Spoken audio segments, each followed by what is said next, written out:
이 사순절의 시작인 제의 수요일을 우리 여러분들과 함께 예배를 통해 시작하게 되어서 감사하고 또 기쁩니다. 우리 그리스도인이 주님을 믿으면서 우리가 주님 안에서 기도하고 또 신앙으로 이 시기들을 잘 이겨나갈 줄로 믿습니다. 우리 사순절의 가장 중요한 가치, 사순절에 대해서 이것을 왜 우리가 지키는가를 한마디로 정리하면 나 자신을 그리스도인답게 다듬는다, 여기에 사순절의 의미가 있습니다. 교회 절기상으로 우리가 지난 대림절, 성탄절 그리고 주현절 이렇게 보내면서 우리는 예수님에 대해서, 예수 그리스도에 대해서 초점을 맞추었습니다. 그리스도의 인간 되심, 또 그리스도의 하나님 되심을 묵상했고, 그리고 그분이 참으로 우리를 사랑하시고 또 우리를 구원하실 수 있는 권능의 주님이시라, 이런 주제들을 우리가 함께 나누었습니다. 그리고 이제 사순절을 맞이하면서 우리는 우리의 관심을 우리 자신에게로 돌립니다. 우리는 과연 예수님의 사랑과 그 권능을, 또 우리를 향한 그런 구원을 맞이하고 받아들일 만한 그런 존재들인가 들여다보는 거죠. 4월의 봄날이 되면 우리가 부활절을 맞이할 텐데, 그 부활하신 주님을 기뻐하고 또 그 부활이 우리의 부활이 되기 위해서요, 우리가 단지 부활의 구경꾼이 아니라 부활에 참여하는 영광을 누리기 위해서 우리 자신, 나라는 사람의 구원에 관해서 준비해가는 시간, 그것이 사순절입니다. 그럼 이 사순절을 어떻게 준비하는 것이 좋겠습니까? 이 사순절을 제대로 지키는 것이 얼마나 의미가 있고 중요한가에 대해서 우리 교회는 오랫동안 이 말씀, 오늘 우리가 읽은 마태복음 6장 말씀을 가지고 함께 주제를 생각해 왔습니다. 예수님의 말씀 중에 6장 20절과 21절 말씀을 우리가 귀하게 여기는데요, 우리 20절과 21절 말씀을 함께 읽습니다. 오직 너희를 위하여 보물을 하늘에 쌓아두라. 거기는 좀이나 동록이 해하지 못하며 도둑이 구멍을 뚫지도 못하고 도둑질도 못하느니라. 너의 보물 있는 그곳에는 너의 마음도 있느니라.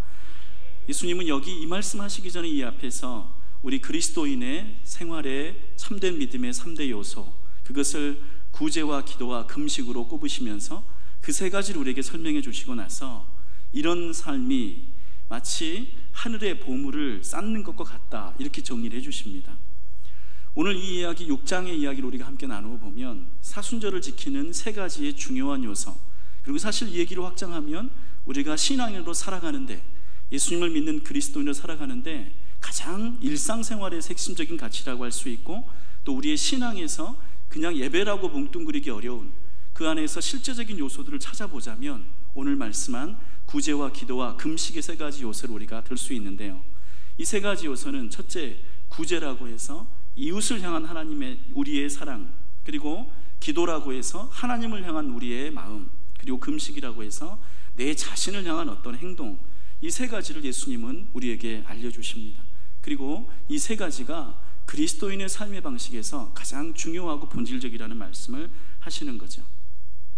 이 세 가지는 우리가 이렇게 생각을 해보다가 우리가 성경을 연구해 보니까 성경 안에서 이 세 가지가 중요합니다, 이렇게 말하는 게 아니라요, 마태복음 6장에서 예수님이 이 세 가지를 함께 언급을 하셨고, 그래서 이 구제, 기도, 금식이라는 이 세 가지 한 세트는요, 사실 우리가 굉장히 잘 알고 있는 믿음, 소망, 사랑, 이 세트와 더불어서 그리스도인의 실제의 생활에서 무엇이 가장 중요한가를 정리해주는 그런 세 가지 요소라고 하겠습니다. 오늘 여러분들과 함께 이 세 가지의 의미들을 간략하고도 또 기본적으로 함께 나누면서 우리가 이 시기들을 어떻게 지켜나가는 것이 경건을 위한 길이고, 또 우리가 우리의 신앙이 어떻게 성숙해 가는 것인지를 함께 보고자 합니다. 우리 먼저 1절의 말씀을, 우리 6장 1절의 말씀을 함께 읽습니다. 사람에게 보이려고 그들 앞에서 너희 의를 행하지 않도록 주의하라. 그러지 아니하면 하늘에 계신 너희 아버지께 상을 받지 못하느니라. 예수님은 이 얘기를 하시면서 일단은 아니라는 표현의 얘기를 하셨는데요, 사실 이 얘기에는 예수님이 이제 앞으로 말할 이 세 가지가 의로움에 관한 것이다 라는 얘기를 여기서 예수님이 해주시고 계신 것이고, 또 이 세 가지 의로움은 하나님께 상을 받을 행동이다 라는 얘기를 예수님이 하고 계신 거예요. 저와 여러분은 이제 우리가 지난 절기를 지켜오면서 우리 성경에서 정의라고 하는 것, 공의라고 하는 것이 얼마나 중요한 것인지, 그게 단지 어떤 뛰어난 사람들의 영웅적 행동이 아니라 하나님과 우리 사이의 바른 관계와 사람과 사람 사이의 바른 관계라는 걸 의미한다는 것을 여러분들은 이미 그런 이해들은 가지고 있을 거라고 생각합니다. 그리고 거기에서 마찬가지로 예수님 여기서 이 기도와 구제와 금식이라는 주제가 의로움에 관한 얘기라는 것을 하시고, 또 이것이 우리가 하나님께 상을 받을 행동들이다 이렇게 언급을 하시는 거예요. 이런 상을 받는다는 건 인정받는다는 것이고요, 또 그 중에서 뛰어나게 잘했다고 칭찬받는 게 상에 관한 것이죠. 우리가 어렸을 때 학교 다니면 출석 잘하면 개근상 받고요, 공부 잘하면 우등상 받습니다. 나중에는 지금은 이제 여러 가지 이름 붙여서 이런저런 상을 주는데, 우리가 그리스도인으로 한평생 이 세상 살고 나서 나중에 하나님 앞에 갔을 때 상을 받을 수 있다면 그것이 굉장히 기쁜 일이겠죠. 그러니까 지금 예수님은 우리에게, 여러분에게 구원이라는 것이 주어지고 나서, 구원은 예수님을 믿으면서 주어지는데 그 구원이 말하자면 학교에 입학하는 거랑 비슷한 거라면 그 학교를 잘 다닌 학생들이 졸업할 때 상 받는 것처럼 우리가 그리스도인으로 삶을 어떻게 살아가느냐에 따라서 하나님 앞에 이 세상의 삶을 정리하고 하나님 앞에 갔을 때 상을 받는다는 그런 말씀을 하시는 거예요. 여러분, 저와 여러분 모두 하나님께 상을 받을 수 있기를 바랍니다. 그러면서 이 세 가지를 예수님이 얘기하십니다. 먼저 2절에서 4절까지 구제에 관해서 말씀하시는데요, 구제는 우리가 쉽게 말해서 이웃을 돕는 행위를 가리키죠. 그런데 이웃을 돕는 두 가지의 서로 다른 태도가 있습니다. 예수님이 보시기에 하나는 사람들에게 칭찬받으려고 떠벌리면서 돕는 태도가 있는가 하면, 또 하나는 오른손이 하는 일을 왼손이 모르게 하는 그런 태도가 있습니다.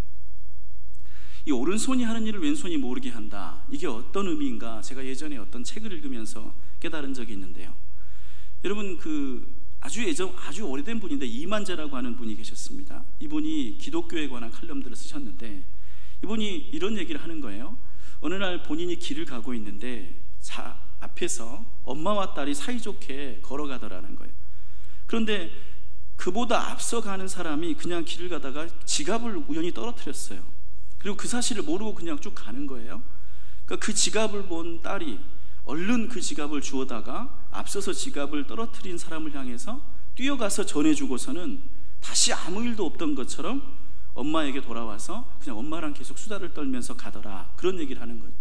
그러면서 이만재 씨가 말하기를, 이 장면에서 오른손이 하는 일을 왼손이 모르게 한다는 말씀을 떠올렸다고 해요. 여러분, 사실 우리가 이 말씀 생각할 때요, 어떤 행동을 해도 오른손이 하는 일을 왼손이 모를 수는 없습니다. 그냥 그건 내 몸통에 붙어있는 두 팔이잖아요. 근데 내가 이렇게 오른손이 모르게 뭔가를 해야지, 왼손이 모르게 뭔가를 해야지, 이렇게 작정하고 그 행동들을 할 수는 없는 거죠. 그런데 이게 정말 모를 때가 있어요. 어떤 때냐면요, 너무 일상적이고 자연스러운 행동을 할 때 말이죠. 여러분, 오늘 점심 식사 혹은 저녁 식사 하시면서 오른손으로 수저를 들고 밥을 드셨을 텐데 그때 왼손이 무슨 일 한 거 기억하세요? 오른손으로 밥을 떠서 먹었겠는데 이 왼손이 무슨 일 한지 잘 모르시겠죠? 기억하지 못해요. 뭐 아무것도 안 했을 리 없는데 뭐 이렇게 팔을 짚고 있었다든지 아니면 뭐 주머니에 손을 놓고 있었다든지 다른 행동을 했을 텐데, 대부분의 사람들은 오른손이 하면서 수저 들고 밥 먹을 때 왼손이 무슨 치 하는지 모릅니다. 왜 안 하냐면 이게 너무 일상적인 일이거든요.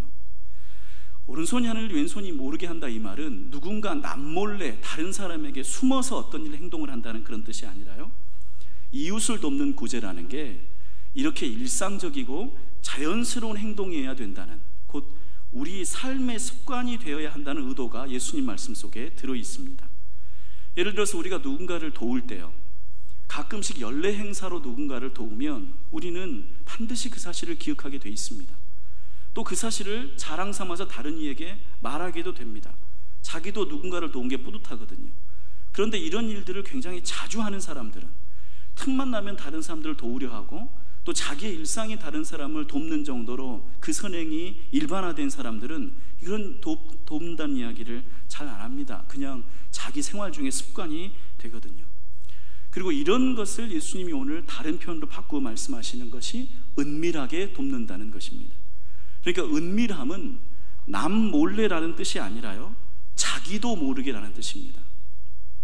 지금 예수님이 오른손 왼손 하시는 것은 남 몰래가 아니라 내 기준으로 얘기하시는 거거든요. 내가 내 오른손이 내 왼손이 하는 것을 모른다, 그런 말이거든요. 남몰래가 아니라 나도 모르게 하는 일, 이렇게 자연스러운 일, 이렇게 일상적인 구제, 이것에 관해서 예수님이 말씀하시는 거죠. 이것이 하나님께 상받는 구제, 곧 이웃을 향한 우리의 삶이라고 예수님이 말씀하시는 것이죠. 모든 일의 시작이 있듯이 이런 구제와 이웃을 향한 사랑도 처음에는 낯설고 가끔 하게 되고 자주 하는 게 어려울 테지만, 그래서 그 가끔 하는 구제가 가치가 없다는 게 아니라요, 그렇게 시작하게 되는 것이고, 그러다가 차츰 익숙해지고 자연스러워서 생활의 일부가 되면 그때가 하나님께서 여러분에게 상을 주시는 때, 혹은 우리가 그런 삶이 우리의 삶에서, 우리 그리스도인의 생활에서 익숙해져서 그런 사람이 하나님 앞에 갔을 때 하나님께 상 받는 그리스도인, 그런 말씀을 예수님이 하시는 거죠. 우리 2020년 사순절을 시작하면서 자기도 모르게 다른 이들을 돕는 여러분이 되시기를 축복합니다.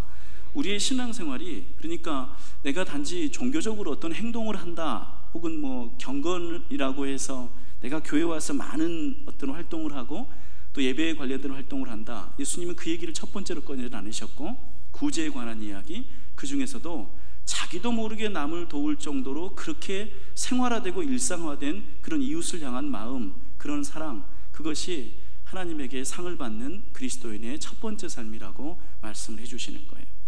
두 번째, 예수님은 5절과 6절의 말씀을 통해서 기도에 관해서 말씀하시는데, 기도에 관해서 이렇게 얘기하십니다. 골방에 들어가서 기도하라고요. 예수님이 살던 시대에 사람들이 살던 집에는 대개 문이 없었습니다. 그러니까 우리가 생각할 때 문이라고 하는 게 굉장히 일상적인 것처럼 보이지만, 사실은 그 당시에 흙으로 세운, 그런 대충 세운 가옥에서요, 사람들은 가축이랑 어울리며 살았고, 그냥 거기다가 짚을 깔거나 아니면 아주 간단한 천조가리를 까는 곳이 잠자리, 곧 자는 곳이었겠죠. 그러니까 문이라는 게 존재하지 않고, 사실 문을 둘 이유도 없고요. 그러니까 이 시기의 사람들에게는 사생활이라는 게 존재하지 않죠. 우리가 생각할 때 집이라는 공간은 다른 곳으로부터 이렇게 보호되고 또 내가 개인적으로 편안하게 쉬는 곳, 이런 생각이 우리한테는 있겠지만, 예수님이 사실 때의 집이라고 하는 것은 그냥 비바람이나 아니면 도적으로부터 보호해주는 정도, 다른 곳으로부터 약간 자기의 소유물을 구별하는 곳, 그런 공간 정도에 지나지 않았습니다. 그런데 이 예수님 시대에도 집에 문이 달려있는 공간이 하나가 있었는데, 그게 어디였냐면 물건을 보관해두는 창고였습니다. 창고에는 문을 두었죠. 왜냐하면 그거는 물건을 보관해야 되니까요. 사람이야 그냥 들고 날고 하면 되고, 사실 그 당시 사람들이야 뭐 집 안에서 자든 아니면 들에서 자든 별로 상관이 없었는데, 물건은 내 것이라는 것을 분명히 해야 되고, 또 다른 사람이 보다가 가져가면 안 되니까 물건을 보관하는 창고에는 문이라는 걸 두어서 잠그기도 하고 닫기도 하고 이렇게 했던 거죠. 그러니까 예수님 말씀에 기도하러 골방에 가서 하라는 이 말은 무슨 뜻이냐면, 다른 사람의 방해나 간섭이 없이 혼자서 기도하라라는 말씀입니다. 혼자 기도할 수 있는 장소를 찾아서 그곳에 가서 기도하는 것이 그리스도인의 신앙생활이라는 말씀을 하는 거죠.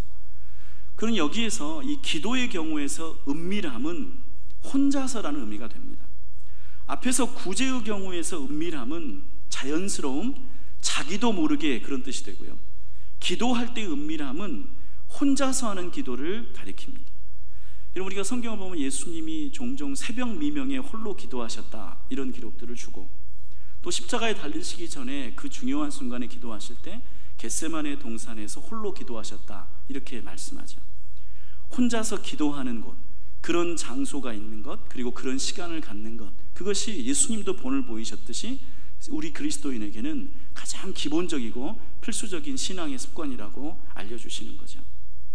우리 사랑하는 성도 여러분, 사순절에 혼자서 기도하는 그런 자리와 시간을 마련하시기를 권해드립니다.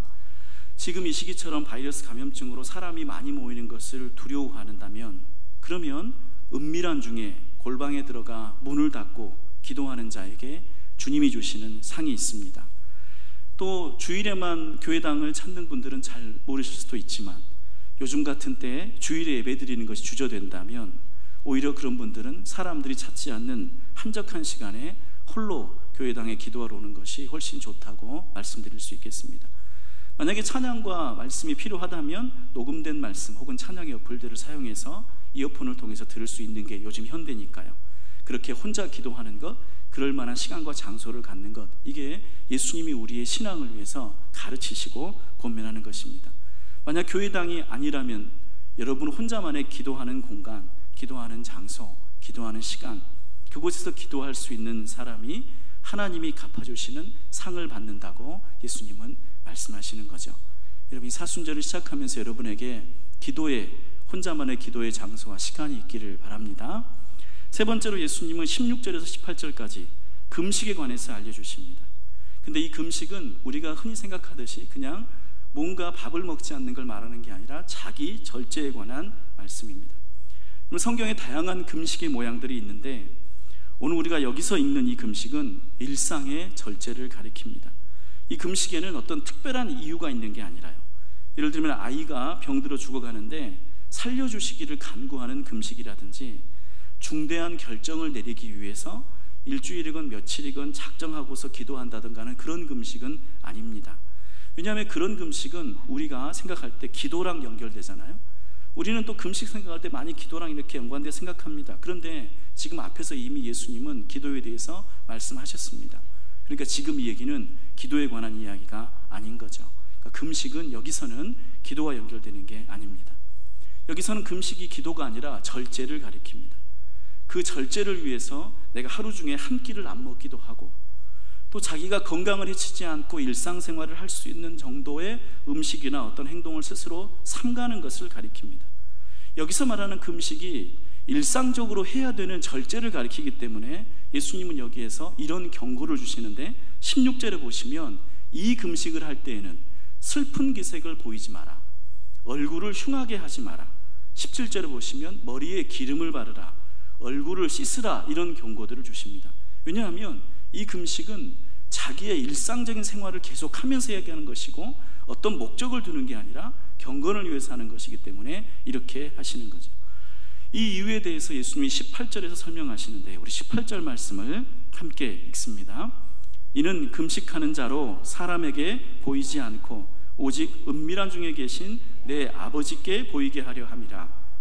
은밀한 중에 보시는 내 아버지께서 갚으시리라. 여기서 금식의 이유를 예수님이 이렇게 설명하시는 거예요. 이 금식은 하나님께 보이려는 것이라고요. 즉 이 금식은 하나님께 가까이 나아가려는 데 그 목적이 있습니다. 그러니까 자기 생활에서 어떤 어려운 점을 호소하기 위한 금식이 아니라요, 바쁜 생활인데 그 바쁜 생활 중에서 하나님을 조금 더 생각하기 위한 금식, 그 절제를 한다는 거죠. 예를 들면 여러분 사순절 기간에 아마 여러분들도 그런 결심들을 지금까지 사시면서 해 오셨을 텐데, 사순절에 내가 점심을 먹지 않겠다 이런 결심을 했다고 그래요. 그러면 그거는 뭘 뜻하냐면 점심을 안 먹는 30-40분의 시간이 따로 생겨난다는 말입니다. 그러면 그 시간 동안에 점심을 안 먹는 게 중요한 게 아니라 그 새롭게 생긴 시간에 하나님께 가까이 나아간다는 게 여기서 말하는 금식입니다. 또 여러분이 이런 때 주로 하는 여러 가지 결정 중에 TV나 영화를 보지 않겠다라든가 아니면 어떤 취미 활동을 사순절 기간에 중지하겠다 이런 결정들을 합니다. 그럼 그것들이 의미하는 바는 그걸 안 하는 데 의미가 있는 게 아니라 영화를 안 보면 영화를 안 보는 만큼 또 시간이 생기고 TV를 안 보면 TV를 안 보는 만큼 시간이 생깁니다. 취미 활동을 안 하면 안 하는 만큼 시간이 생기죠. 그러면 그 안 하는 만큼의 시간 동안 내가 그때만큼은 하나님께 더 가까이 나아가겠다, 이런 결심을 하는 것이 여기서 말하는 일상의 절제로서의 금식을 가리킵니다. 그렇게 해서 주님과의 가까운 습관들을 만들어 가려는 거죠. 다시 설명드리지만 여기서 말하는 금식은 자기의 어떤 절박한 사정을 목숨 걸고 아뢰는 그런 기도가 아니기 때문에 슬픈 기색이나 흉한 얼굴을 짓지 않습니다. 머리에 기름을 바르고 얼굴을 씻는다는 것은 평소에 출근하고 퇴근하고 학교 가는 일상생활의 지속을 가리킵니다. 그리고 그거를 계속하면서 내가 일상생활 중에 그냥 할 거 다 하면, 지난 사순절 오기 전에 그냥 내가 아침부터 저녁까지 매우 바쁘게 지냈고 이렇게 할 거를 다 하면 내가 주님께 가까이 나아갈 시간도 노력도 가질 수 없기 때문에 사순절 기간만큼은 그런 것들을 안 해서 절제해서 하나님께 나아가겠다는 그런 절제, 이것을 사순절의 금식이라고 부릅니다. 다시 우리가 읽었던 20절의 말씀, 우리 처음 20절 말씀으로 돌아오면요, 예수님은 이런 가치들, 곧 구제와 기도와 금식의 생활이 마치 하늘의 보물을 쌓는 것과 같다고 결론 지으십니다. 오직 너희를 위하여 보물을 하늘에 쌓아두라. 이런 보물을 쌓는다는 게 무슨 뜻일까요? 대체로 우린 여기서 보물이라는, 그러니까 반짝반짝 빛나는 어떤 그 단어, 여기에 이목을 빼앗겼어요. 이게 그냥 보물이라고 예수님이 말씀하신 게 이런 것들이 귀하고 좋은 거다, 이렇게 생각하곤 합니다. 하지만 구제와 기도와 금식, 이 경건생활은 그냥 보물처럼 좋은 것이라는 의미로 예수님이 알려주지는 않으십니다. 만약 그렇게 받아들이면, 이런 것들이 보물처럼 좋은 거다, 귀한 거다라고 받아들이면 그 다음에 우리 생각은 어떻게 넘어가냐면, 사실 이게 있으면 좋겠지만 없어도 그만인 게 돼버리니까요. 저도 그렇고 여러분도 그렇고 금은보화가 많이 없으실 거예요.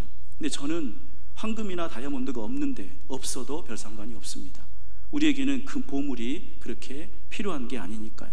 예수님은 지금 이 금식과 구제와 기도라는 게 보물처럼 있으면 좋은 거라고 말씀하시는 게 아닙니다.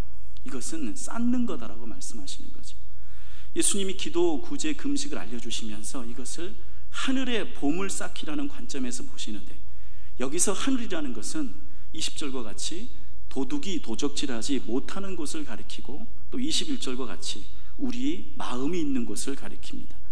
그런 곳에 구제와 기도와 금식이 쌓인다는 것은 그것이 점점 더 많아지고 풍성해지고 자주 일어난다는 뜻이고, 그 자주 일어남, 그리고 많이 행함, 그리고 풍성해짐, 이것이 우리의 그리스도인의 삶을 결정한다는 말씀을 예수님이 하시는 거죠.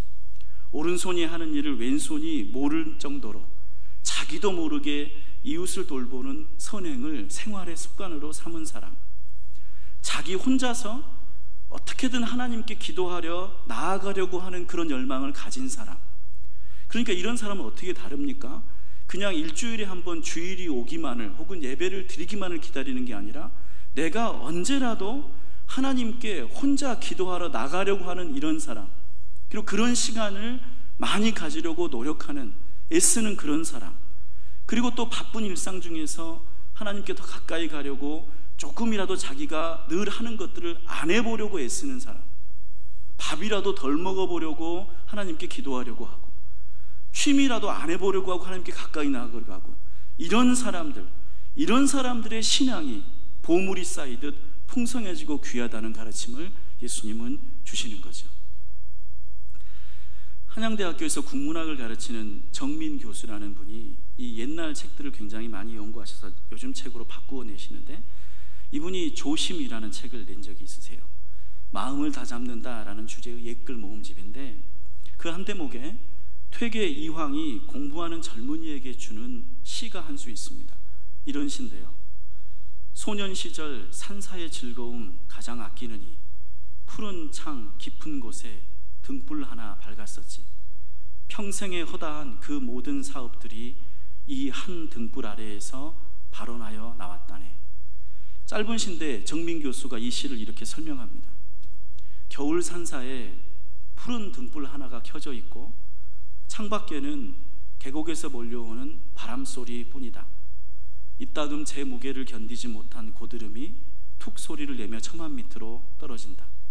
소녀는 눈 내리는 소리를 들으며 꼿꼿이 등을 고추세워 낭랑한 소리로 경전을 읽고 또 읽었다.